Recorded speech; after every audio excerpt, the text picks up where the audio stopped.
Richard is back, goddammit. Richard is back. That's where you go. Everybody had a great time. Tell us, what were the limitations before now? Break free and do your thing.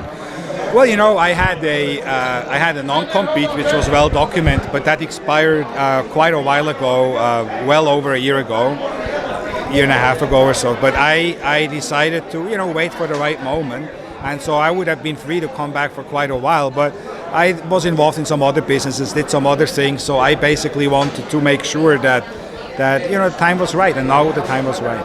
Now, it must make you feel real good. Well, no, I'm happy to be back, you know, and I think the fighters are happy as well. You heard it from Abner, heard it from Quellar, because I'm pro-fighter. I like to empower the fighter. I like to make them a lot of money. I treat them right. I do things first class, and that's what fighters like, you know, and that's who I am, and that's how I built these events, and that's how I built the excitement, and that's why, you know, my first run in boxing, I ended up promoting almost everybody. I mean, from Shane Mosley to Winky Wright to Bernard Hopkins to Floyd Mayweather to Oscar De La Hoya to Marcos Maidana to Abner to Guerrero to, I mean, the list goes on. Marco Antonio Barrera, Juan Manuel Marquez, you know, and on and on. So I want to do that again. I want to do that again, and I want to be able to build up fighters to the kind of level those names I just mentioned were, and we need to bring those fighters to the general market, and we need to try to make them household names, and we need to do that all together, including you guys from the media, because we are in this together. And when I see what I saw in the last few weeks, negative articles, negative stories about the box, about the sport, the worst year ever, and you know, stuff like that, comes from us, who are stakeholders in the sport. I mean, how stupid is that?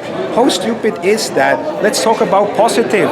Let's look at the glass half full and not half empty. You look at this last quarter. These are unbelievable matchups which are going to happen in the next 3 to 4 weeks or 2 months or whatever. Let's talk about that. Let's not talk. Let's not go and tell the world how horrible of a year it was. Let's tell them how great of a year it's going to be, and what's on the horizon with what Steven Espinosa announced, with Showtime, with everything. So we need to be positive and not negative. And that is what hurt the sport. And by the way, it hurts you guys from the media as well. I mean, look at how many newspapers are still covering the sport. Look at how many sports writers, boxing writers have lost their jobs. Well, if you keep telling everybody how shitty of a sport it is and how horrible it is, guess what? We're all going to be unemployed. Richard, how did you hold on to that bottle of milk all these years? Well, I've seen people give you gifts from the biggest superstars to small, but you kept it. Why? What was it about? I have all sort of things, but to have that. We gotta take him for a photo shoot that we're doing now. To have this milk bottle here is so special in my collection, and I think what this shows you as well is how close I am to the fighters. Because who else would keep a milk bottle? It's true.